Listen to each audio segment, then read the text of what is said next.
فاطمۃ الزہرا کا وہاں سے اس عالم سے اس دنیا میں آنا یا بھیجا جانا،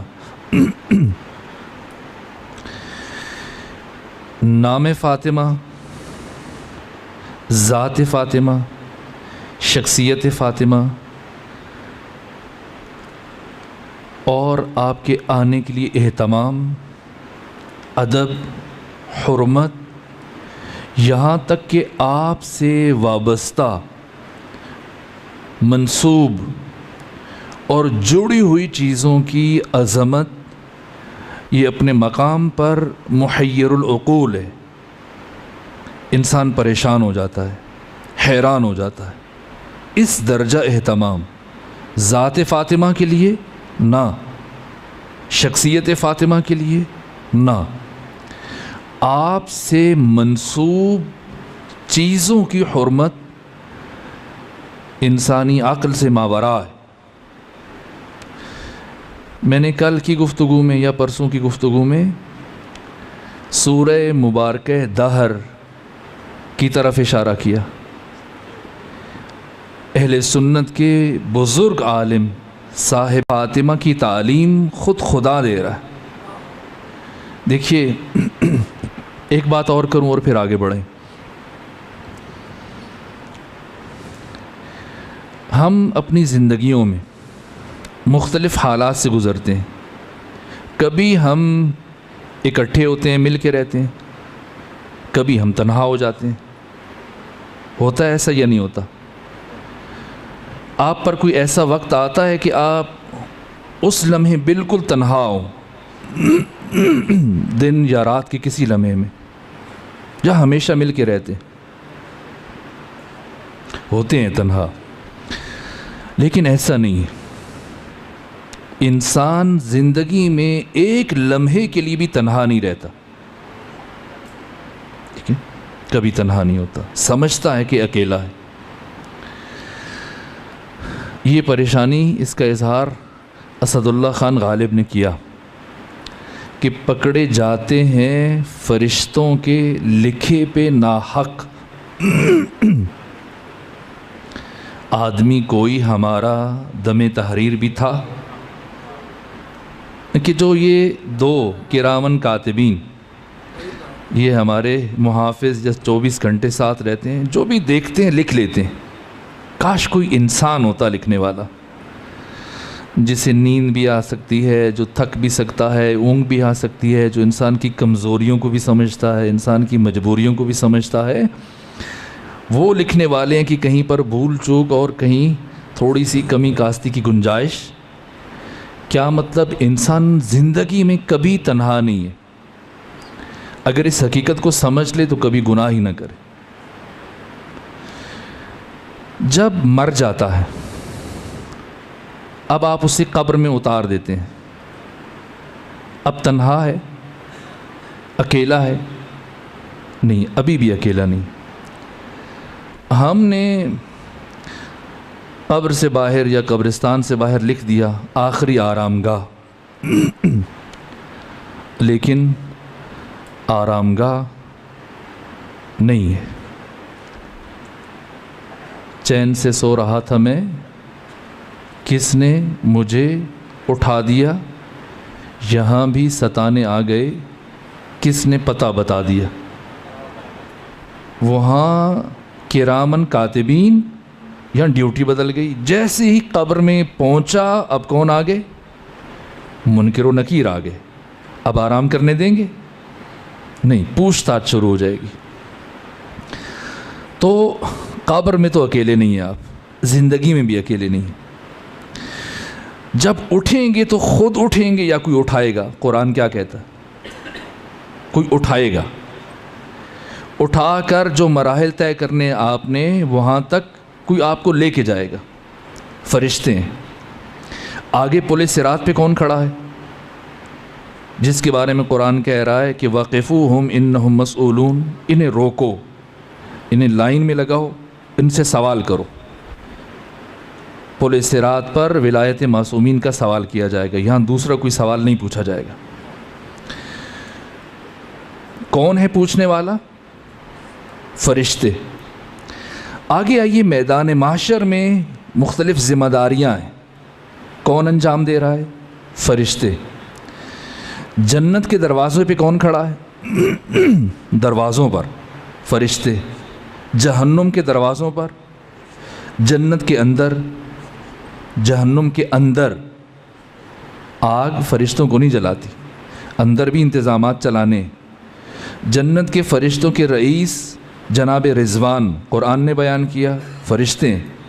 جہنم کے انتظامات چلانے والے فرشتوں کے رئیس اور سردار جناب مالک کون ہیں؟ فرشتے ہیں. اب ذرا مجھے کوئی ایک مقام ڈھونڈ کر آپ بتائیے، دنیا، قبر، برزخ، پل صراط، آخرت، جنت، جہنم اور ان کے درمیان جتنے بھی مقامات ہیں، کوئی ایک مقام بتا دیجئے جہاں فرشتے نہ ہوں. ہے کوئی ایسا مقام؟ نہیں ہے. ہے ایک مقام ہے. کون سا مقام؟ حوض کوثر. حوض کوثر پہ جام کوثر پلانا ہے تو کوئی فرشتہ پلا دے. سارے کام فرشتے انجام دے رہے ہیں، دنیا سے شروع ہوں آخرت تک، ہر مرحلے میں، ہزاروں مراحل ہر مرحلے میں فرشتے. ایک مقام کوئی فرشتہ نہیں ہے، حوض کوثر. یہاں کون ہے؟ پیغمبر ہیں، علی ہیں، حسن ہے، حسین ہے. کوئی بھر رہا ہے، کوئی پلا رہا ہے، لیکن ان میں کوئی فرشتہ نہیں ہے. کیوں؟ یہ ادب فاطمہ ہے کہ اللہ نے جس حوض کو سیدہ زہرا کے ساتھ منسوب کیا، غیرت الہیہ نے گوارا نہیں کیا کہ یہاں کوئی فرشتہ کھڑا ہو. نہ، اسی بی بی کے شوہر ہوں گے، اسی بی بی کے بابا ہوں گے. یہ ادب ہے، یہ شرف ہے، یہ مقام ہے،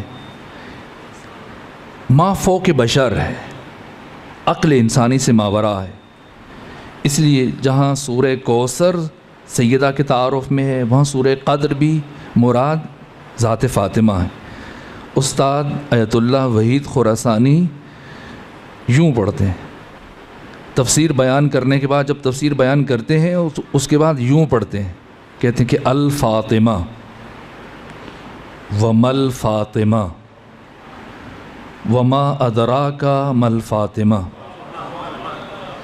کوئی بھی انسان قیامت تک ادراک نہیں کر سکتا کہ فاطمہ کون ہے. فاطمہ راز سربستہ ہے. اس کائنات میں، اس روئے زمین پر اللہ کا سب سے بڑا راز، سر عظم الہی، حجاب توحید، غیرت الہیہ. تو سوال یہ ہے کہ جب اللہ یہ چاہتا ہے کہ کوئی انسان اس دنیا میں، اس دنیا میں سر اٹھا کر، آنکھ اٹھا کر فاطمہ کی طرف نہ دیکھے، گوارا نہیں ہے اللہ کو. اور یہی مشیت فاطمہ بھی ہے. آپ بھی یہ چاہتی ہیں کہ نہ آپ کسی کو دیکھیں، نہ کوئی آپ کو دیکھے. ایک دن یہی فاطمہ اپنے گھر سے نکلتی ہیں. وہ دروازہ جو مسجد میں کھلتا ہے، اگر کھولیں، ایک قدم رکھیں تو مسجد میں پہنچ سکتی ہیں، لیکن نہیں. آج بالقصد فاطمہ نے صدر دروازے کا انتخاب کیا اور گلیوں سے ہوتی ہوئی جا رہی ہیں. کیوں؟ یہ اقدام فاطمہ، اس کا فلسفہ کیا ہے؟ یہاں تک کہ مؤرخ، سیرت نگار اور راوی یہ لکھنے پر مجبور ہو گیا، شعوری اعتبار سے یا لا شعوری اعتبار سے وہ متوجہ تھا. تاریخوں میں یہ جملہ درج ہے. ابن خلدون تک نے لکھا ہے کہ جب فاطمہ گھر سے نکلی ہیں، چلی ہیں، مسجد پہنچی ہیں، تو آپ کی رفتار ہو بہو رسول اسلام کی طرح سے تھی. اب یا فاطمہ چلتی ایسے تھیں یا اس روز یہ انداز اختیار کیا. اگر اس دروازے سے جاتی تو پھر رفتار کی طرف کوئی متوجہ نہ ہوتا. اتنا چل کے گئی ہیں کہ راوی متوجہ ہو گیا. سیدہ کا چلنا، چل کے کیا کر رہی ہیں؟ ذہن بشر کو یاد ماضی کی طرف متوجہ کر رہی ہیں. آج خود چاہ رہی ہیں اور گھر سے نکلی ہیں تو بنو ہاشم کے مرد چاہ رہے ہیں کہ سیدہ کے ساتھ جائیں، لیکن بی بی نے روک دیا، آپ میں سے کوئی نہیں جائے گا. بنو ہاشم کی خواتین کو اپنے ساتھ لے کے گئیں. 2 بیٹے ہیں، ایک حسن ہے ایک حسین ہے. 6 مہینوں کا فرق ہے. یا دونوں کو لے جائیں یا دونوں کو چھوڑ دیں. ایک کو ساتھ لے کے گئیں، ایک کو گھر میں چھوڑا. کیوں؟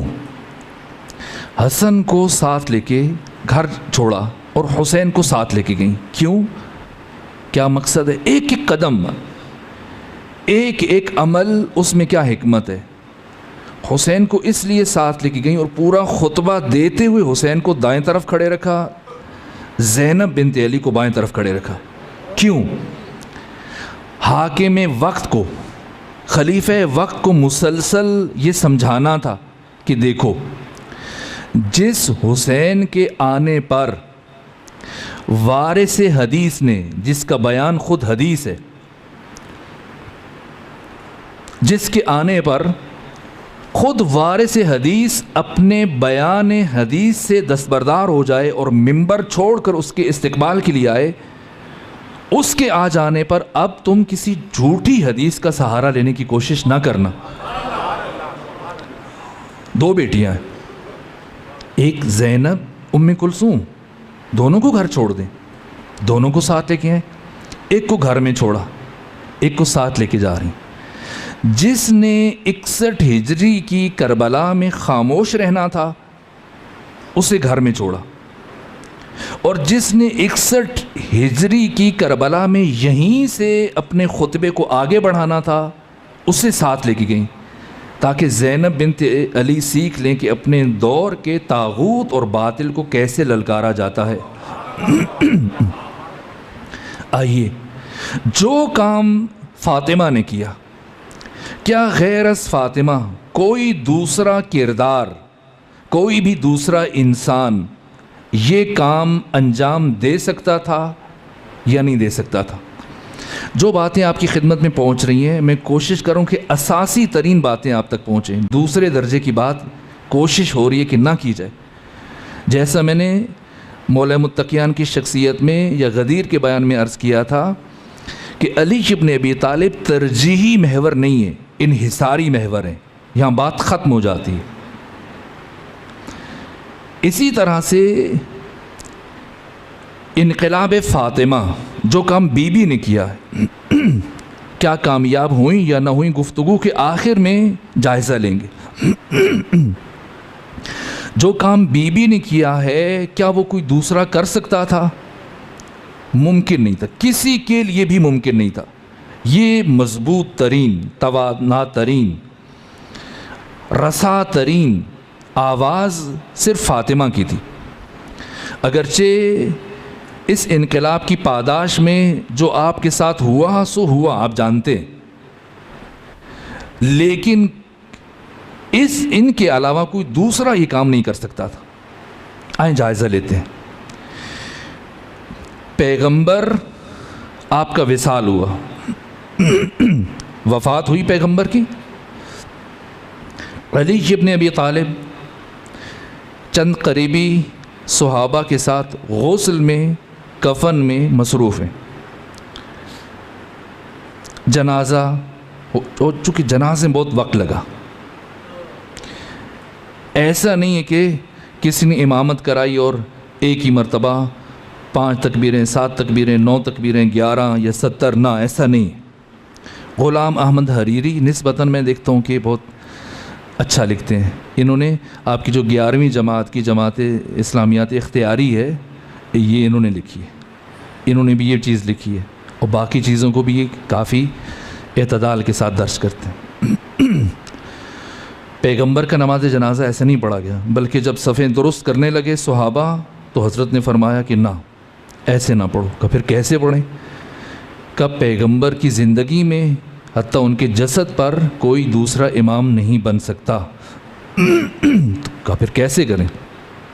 کہ ایک ایک فرد آئے اور حضرت کے جسد مطہر کے قریب کھڑا ہو اور یہ آیت پڑھے، ان اللہ وملائکتہ یصلون علی النبی یا ایھا الذین آمنوا صلوا علیہ وسلموا تسلیما۔ اسی طرح سے صلوات پڑھ دیجئے آپ بھی۔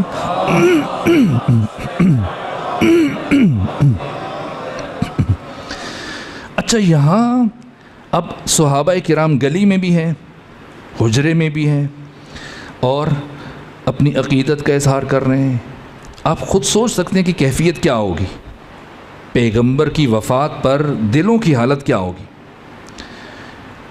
گلی میں ہجوم ہے صحابہ کا، سوگوار ہیں، گریہ کر رہے ہیں۔ اسی دوران ایک شخص آگے بڑھا جس کے ہاتھ میں ننگی تلوار تھی، اور پہلا نعرہ آتے ہی جو بلند کیا کہ خبردار، اگر کسی نے کہا کہ محمد وفات پا گئے میں اس کی گردن اڑا دوں گا۔ دیکھیں آج بھی جمہور میں جو دھڑا دھڑ نئے نئے فرقے بن رہے ہیں، ان میں سے ایک نیا فرقہ جو بنا چند سال پہلے اور ابھی بھی اس کا شور سنائی دے رہا ہے، حیاتی ہیں اور مماتی ہیں۔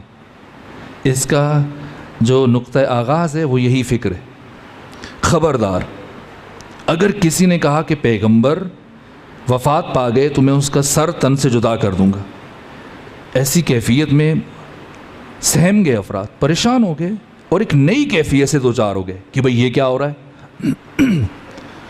گریہ کر رہے ہیں، حالت سوگ میں، وہ آنسو خشک ہو گئے، وہ سب حیرت سے دیکھ رہے ہیں۔ اب ایک جوان صحابی جس کا نام ہے عمر ابن زائدہ، یہ آگے بڑھے اور قرآن مجید کی آیات کی تلاوت کی۔ کہا کہ اگر پیغمبر دنیا سے چلے جائیں یا اللہ ان کو آسمانوں پہ اٹھا لے تو کیا تم الٹے پاؤں کفر کی طرف چل پڑو گے؟ جس شخص نے تلوار نکال رکھی تھی اس نے سنی انسنی کر دی، کہا خاموش ہو جاؤ ورنہ سب سے پہلے تمہاری گردن اڑاؤں گا۔ عمر ابن زائدہ چپ ہوئے۔ اس دوران میں یہ شخص کے جس کے ہاتھ میں تلوار تھی، اس نے کسی فرد کو، جوان کو بلایا اور بھیجا کسی کو بلانے کے لیے۔ تھوڑی دیر کے بعد دو بزرگ وہاں پر دوڑتے ہوئے پہنچے، ایک ابو عبیدہ عامر بن جراح اور ایک اور فرد۔ جیسے یہ دو افراد آئے تو ابو عبیدہ کے ساتھ جو دوسرا فرد ہے اس نے وہی آیت پڑھی جو کچھ دیر پہلے عمر ابن زائدہ پڑھ رہے تھے۔ ان کو خاموش کروا دیا تھا، لیکن جیسے ان سے سنا، کہا کہ میرے حافظے سے یہ آیت نکل گئی تھی، فوراً سے تلوار کو نیام میں ڈالا، اور اب یہ تین افراد چلتے ہوئے دوڑتے ہوئے پہنچتے ہیں ثقیفہ بنی سعدہ۔ یہ ثقیفہ بنی سعدہ کیا ہے؟ یہ دو قبیلے تھے مدینہ میں، ایک اوس ایک خزرج، اسلام سے پہلے۔ یہ دونوں آپس میں ہمیشہ برسرے پیکار رہتے تھے۔ قبیلہ خزرج کا جو رئیس تھا، سردار سعد بن عبادہ، یہ اس کے گھر کے باہر اس کا ایک بڑا باغ تھا کھجوروں کا، اس کے اندر اس نے اپنا ایک ڈیرا بنایا ہوا تھا، ایک بیٹھک تھی جہاں پہ یہ لوگوں سے گفتگو کرتا تھا، جہاں فیصلے ہوتے تھے۔ کسی زمانے میں اوس کے خلاف جب جنگی حکمت عملی تیار کرنا ہوتی تھی، اور اس کے علاوہ باقی قبیلے کے بڑے بڑے فیصلے یہاں پہ بیٹھ کے کیے جاتے تھے۔ یہاں تقریباً جو تعداد ذکر کی گئی ہے 317 انصار جمع ہیں، اور یہ تین افراد بھاگتے ہوئے یہاں پہنچے۔ ایک ابو عبیدہ عامر بن جراح اور دوسرے 2 افراد، ایک وہ صاحب شمشیر اور ایک اور تیسرے فرد۔ ان کے آنے سے پہلے سعد بن عبادہ کا انتخاب ہو چکا تھا اور ابھی بیعت ہونی تھی۔ انصار نے سعد بن عبادہ کو اپنا خلیفہ اور سردار مان لیا تھا، لیکن یہ خبر کسی طرح سے یا یہ ہم جمع ہونا پہلے سے پہنچا تھا۔ کس نے پہنچایا؟ بشیر بن سعد نے، جو سعد بن عبادہ کا چچا زاد بھائی تھا اور اس سے خاص کینہ رکھتا تھا۔ دل کے پھپھولے جل اٹھے، سینے کے داغ سے اس گھر کو آگ لگ گئی، گھر کے چراغ سے اندر سے مخبری ہوئی اور 3 افراد پہنچے۔ ایک کو اطلاع ہوئی، اس نے باقی 2 کو بلایا۔ جب پہنچے تو سعد بن عبادہ کی بیعت شروع ہونے لگی۔ ان میں سے صاحب شمشیر نے کہا کہ یہ کیا ہو رہا ہے؟ کہ ہم بیعت کرنے لگے۔ کہا کیوں؟ تمہیں یہ حق کس نے دیا؟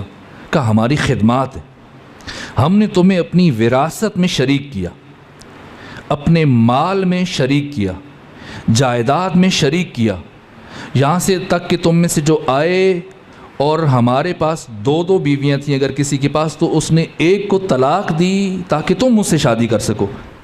اس حد تک ہم نے تمہارا خیال رکھا، اسلام کی تقویت میں، استحکام میں، وسعت میں ہمارا کردار ہے، پہ ہم جنگیں لڑیں، ہماری خدمات، اس لیے خلیفہ ہم سے ہونا چاہیے۔ کہا نہیں، خلیفہ رسول اللہ کے خاندان سے ہوگا، تم سے نہیں ہو سکتا۔ اتنے اعتماد سے، زور سے جب یہ بات انہوں نے کہی تو انصار میں تھوڑی سی لچک آئی، نرمی آئی۔ کہا اچھا ایسا کر لیتے ہیں کہ ایک امیر آپ میں سے ہو جائے، ایک امیر ہم میں سے ہو جائے۔ دیکھیں وقت تیزی سے گزر رہا ہے، لیکن میری کوشش یہ ہے کہ میں مطالب بھی بیان کروں، لیکن دھیرے دھیرے اس لیے بیان کر رہا ہوں تاکہ قلم بھی حرکت میں رہیں، ورنہ ناانصافی نہ ہو جائے کہ جب امتحان میں آئے تو آپ کہیں کہ ادھر تو ایسے بولا کہ لکھا نہیں جا سکتا تھا، تو اب سوال بنتا نہیں۔ خیال خاطر احباب چاہیے ہر دم، انیس ٹھیس نہ لگ جائے آپ کینوں کو۔ تو کہا ایک ہم میں سے ہو جائے، ایک آپ میں سے ہو جائے۔ تو مہاجرین نے کہا، یہ 3 مہاجر 317 انصار، کہ یہ کیا بات ہوئی؟ بھلا ممکن ہے کہ ایک جماعت میں 2 امیر ہوں؟ یہ نہیں ہو سکتا، امیر ایک ہوگا اور ہم میں سے ہوگا، ہم رسول اللہ کے قرابت دار ہیں، خاندان والے۔ یہاں پر وہی شخص بشیر بن سعد بن عبادہ کا چچا زاد بھائی، یہ تیزی سے آگے بڑھا اور اس نے ایک بزرگ کے ہاتھ پہ اپنا ہاتھ رکھ دیا۔ یہاں سے بیعت کا سلسلہ شروع ہوا۔ ادھر سے صاحب شمشیر نے ہاتھ رکھا، ابو عبیدہ عامر بن جراح نے ہاتھ رکھا، سعد بن عبادہ نے، پھر انصار نے بھی مجبور ہوئے، وقتی منطق کے آگے سرنگوں ہوئے۔ سوائے سعد بن عبادہ کے سب نے بیعت کر لی، انہوں نے نہیں کی۔ بعد میں انہوں نے مدینہ چھوڑا، اور جب مدینے سے شام کی طرف جا رہے تھے تو راستے میں ایک مقام پر ان کو قتل کر دیا گیا۔ اور اب تاریخوں میں کیا لکھا ہوا ہے کہ ان کو کس نے مارا؟ جنوں نے، لیکن جنہوں نے مارا ان کو پتہ ہے کہ کنہوں نے مارا تھا۔ اب ثقیفہ بن سعدہ کے اندر یہ 318 افراد نے، اگر یہ تعداد معتبر ہے، بیعت کر لی، جن میں سے 2 مہاجر، باقی انصار۔ انہی سعد بن عبادہ کا بیٹا قیس ہے، جس کی وجہ سے ان کو ابو القیس کہا جاتا ہے۔ قیس امیر المومنین کا وفادار اور بہت زیرک صحابی رہا ہے۔ مصر کے حالات بہت پریشان کن تھے، ان حالات میں مولا متقیان نے قیس بن سعد کو اپنا نمائندہ اور گورنر بنا کے بھیجا تھا. دوسری طرف سعد بن عبادہ ایک طرف، دوسری طرف بشیر بن سعد، اس کا بھی ایک بیٹا ہے، اس کا بھی بعد کی تاریخ میں کردار ہے. کون ہے؟ نعمان بن بشیر. یہ جنگ صفین میں، جمل میں بھی مولا متقیان کے ساتھ تھا، جنگ صفین میں بھی مولا کے ساتھ تھا. لیکن جنگ صفین میں جب قرآن کو نیزوں پر بلند کیا گیا تو اس نے ساتھ چھوڑا تھا اور امیر شام کے ساتھ جا ملا. بعد میں پھر اسے کوفہ کا گورنر بنایا. جب مسلم بن عقیل آئے تو یہی گورنر تھا. بس ہوشیار رہنا چاہیے. ہر زمانے میں قرآن کو نیزوں پہ بلند کیا جاتا ہے، یہ طاغوت کی پالیسی ہے. یہ مت سمجھیے گا کہ 1400 سال پہلے قرآن کو نیزوں پہ بلند کیا گیا، اب کبھی ایسی نوبت نہیں آئے گی. نہ 1400 سال پہلے جنگ صفین میں قرآن صامت کو نیزوں پر بلند کیا گیا، جس کے نتیجے میں علی ابن ابی طالب کا لشکر 2 حصوں میں تقسیم ہو گیا. بعض کہہ رہے تھے جنگ جاری رکھیں اور بعض کہہ رہے تھے کہ اگر جنگ بڑھائی تو ہم علی کو قتل کریں گے. اب قرآن کے ساتھ جنگ ہے. یہ طاغوت کی چال تھی اور اس میں وہ کامیاب ہوئے، اور جیتی ہوئی جنگ علی ابن ابی طالب ہار گئے اپنے بے بصیرت ساتھیوں کی وجہ سے. اس وقت بھی قرآن کو نیزوں پہ بلند کیا گیا تھا علی کی فوج کو 2 حصوں میں تقسیم کرنے کے لیے. آج کا طاغوت، آج کا عمرو بن عاص بھی علی ابن ابی طالب کی فوج کو، سپاہ کو، ان کے شیعوں کو تقسیم کرنے کے لیے قرآن کو بلند کر رہا ہے. اس وقت قرآن صامت کو نیزوں پہ بلند کیا گیا تھا، آج قرآن ناطق کو نیزوں پہ بلند کیا گیا. آج ولایت کے نام پر ولایت دشمنی ہو رہی ہے، اس لیے ولایت کا ذکر کیا جا رہا ہے تاکہ علی کے شیعہ کو تقسیم در تقسیم کیا جائے. اسی بصیرت کی ضرورت ہے جو وہاں ان حالات میں ضرورت تھی. جتنی وحدت کی ضرورت آج ہے تشیع کو عالمی سطح پر، اس سے پہلے کبھی نہیں تھی. آج آپ سب کو اس طرح سے واحد ہونا چاہیے جس طرح سے کربلا کے 72 واحد تھے، کیونکہ اس وقت دنیا میں حق اور باطل کی جنگ ہے. تشیع اور طاغوت آمنے سامنے ہے اور دشمن مختلف طریقوں سے آپ کو الجھا رہا ہے، آپس میں الجھا رہا ہے. فقہی مسائل کے ذریعے سے آپ کے جو حساس نقطے ہیں وہاں پہ، اور ہم آپس میں بحث کرنا شروع ہو جائیں گے مسجد کے اندر، امام بارگاہ کے اندر. نہ، یہاں آپ کی بصیرتوں کا امتحان ہے. اس سے زیادہ عرض نہیں کروں گا. یہ سعد بن عبادہ، انہیں قتل کر دیا گیا. اب ثقیفہ بن سعدہ سے یہ افراد نکلے اور راستے میں جو بھی آ رہا ہے، چلیے قبلہ آپ بھی بیتی گنگا میں ہاتھ دھو لیجیے، اور مدینے کے اندر بیعت کا سلسلہ شروع ہو گیا. اب غدیر جو امام باقر فرما رہے ہیں کہ تاریخ اسلام میں نہیں، تاریخ بشر میں، تاریخ انسانیت میں غدیر جیسا اعلان نہ ہوا نہ ہوگا. لازم ہے ہم اپنے بچوں کو سکھائیں اور بار بار بتائیں کہ غدیر کیا ہے، اس کی جزیات. یہ بھولے جانے والی چیز نہیں تھی. لیکن اب دیکھیں کہ کیا ہوا. پس غدیر کی روشنی میں پیغمبر کے بعد علی ہیں، علی کے بعد علی کے بیٹے، لیکن حق کو اس کے محور سے ہٹا دیا گیا، اور ثقیفہ بنی سعدہ میں وہ عمل ہوا جس کے اثرات پھر بہت دور تک گئے. کسی نے امام سجاد سے پوچھا کہ آپ کے بابا کو کس دن شہید کیا گیا؟ کہا جمعہ کو.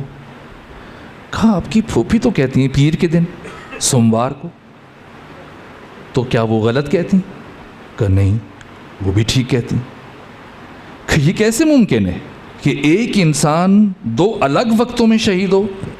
کہا بظاہر تو میرے بابا حسین جمعہ کے دن شہید ہوئے، لیکن بباطن میرے بابا پیر کے دن شہید ہو گئے تھے.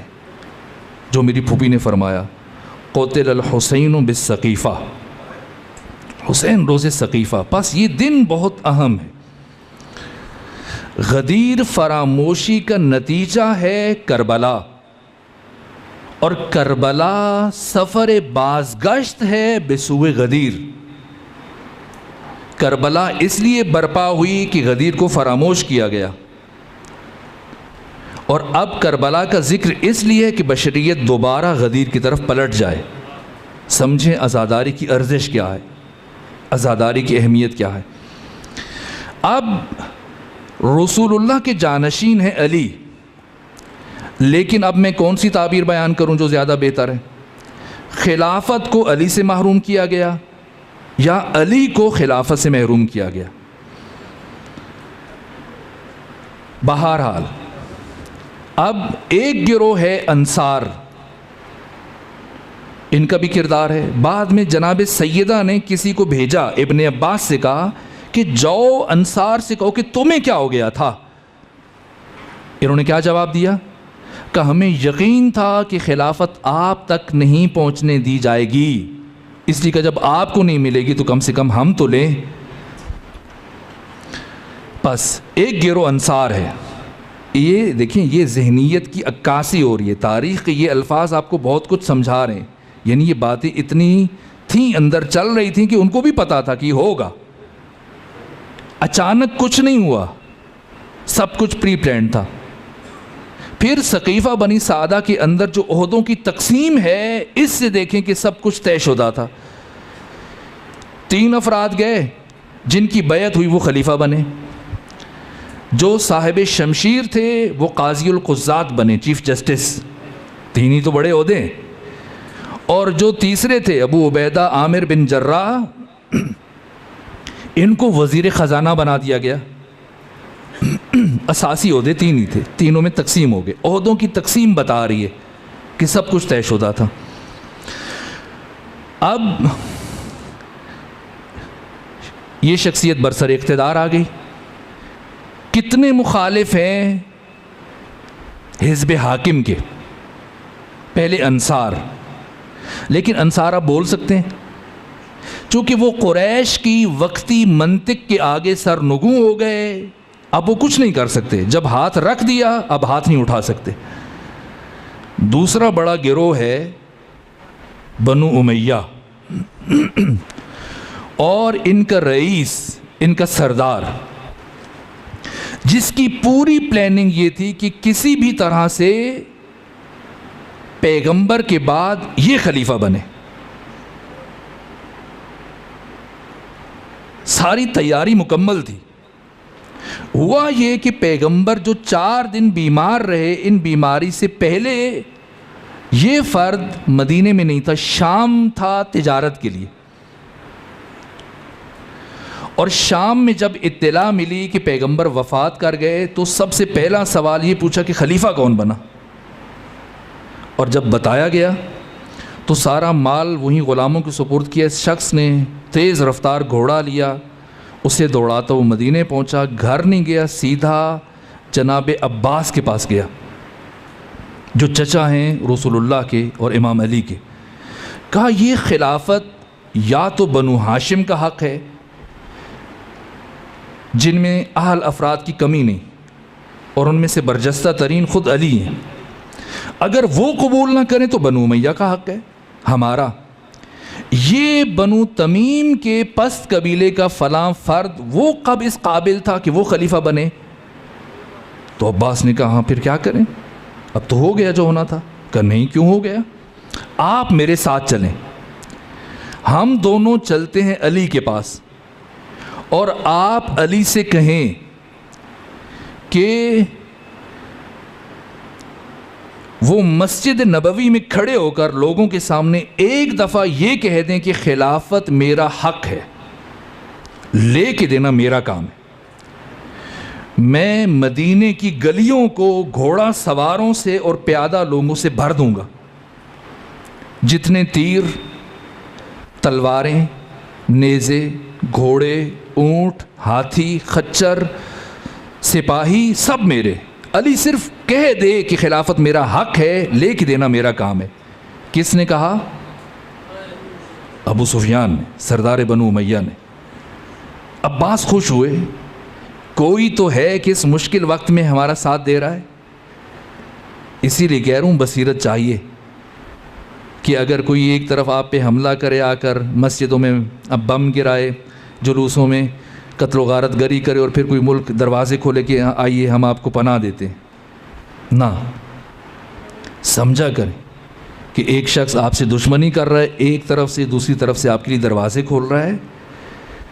طاغوت کی چالوں کو سمجھیے، تاریخ کے ان مراحل سے عبرتیں حاصل کیجیے۔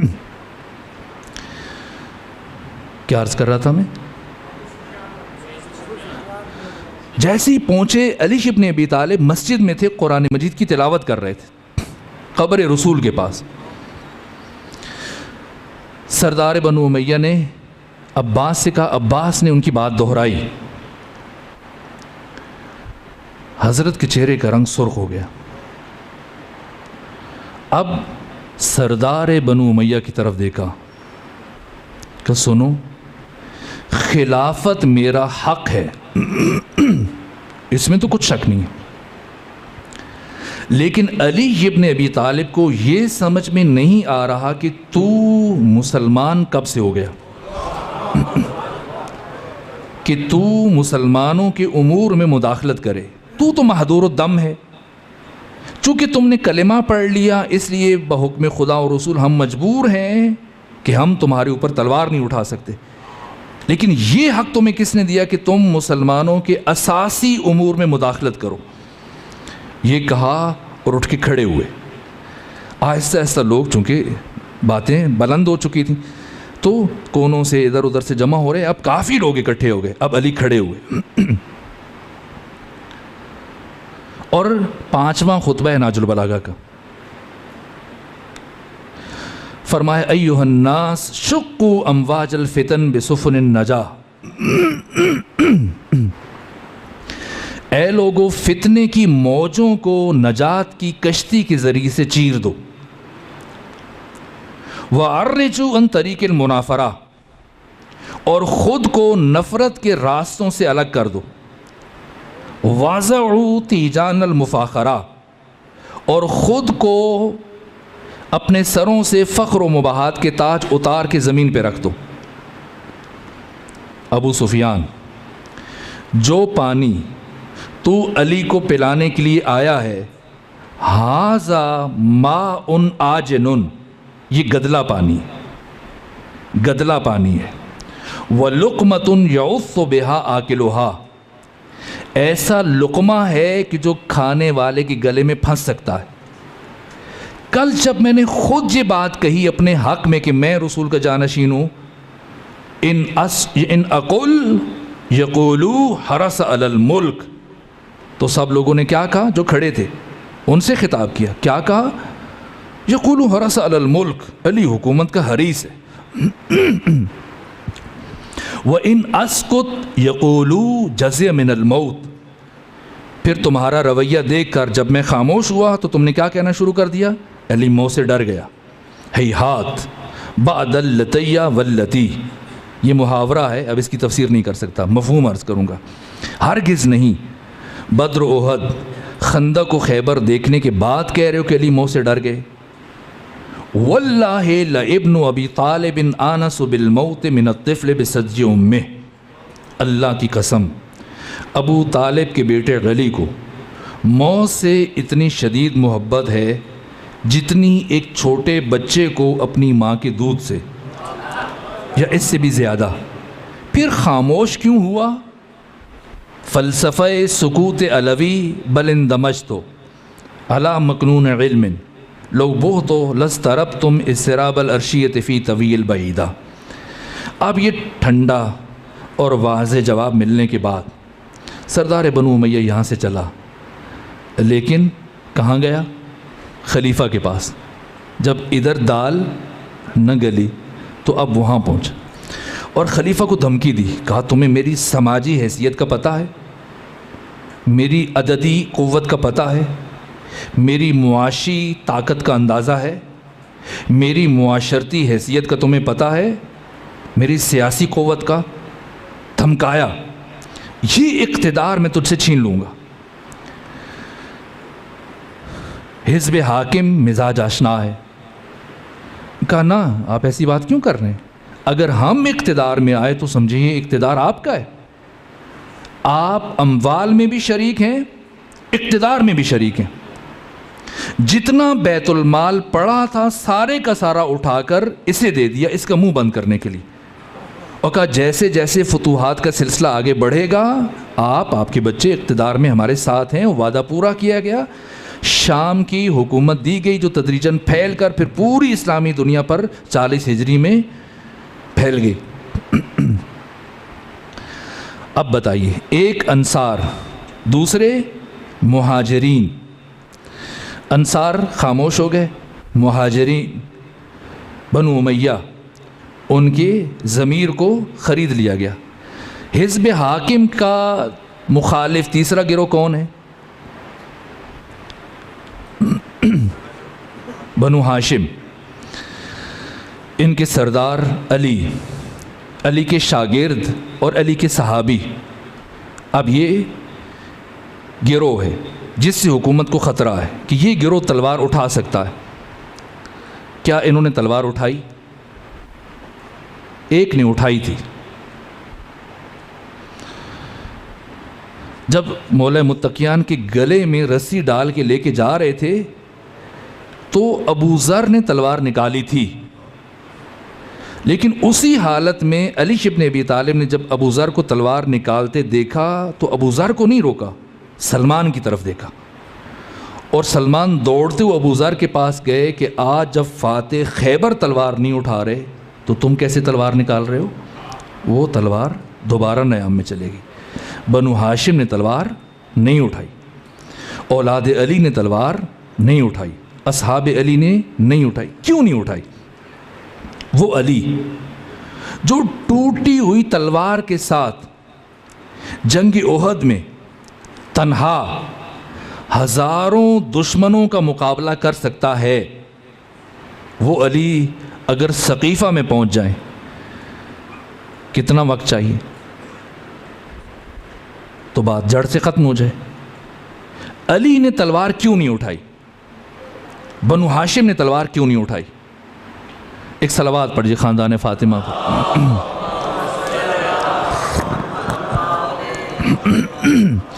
اب آپ کا احساس کر کے میں آہستہ بول رہا ہوں لیکن وقت ختم ہو رہا ہے، لیکن آج ہم نے اس بات کو بہرحال ختم کرنا ہے، چاہے تھوڑی سی تاخیر بھی ہو جائے۔ اگر آپ مائل ہیں، تیار ہیں اس بات پہ تو ایک صلوات پڑھ دیجئے۔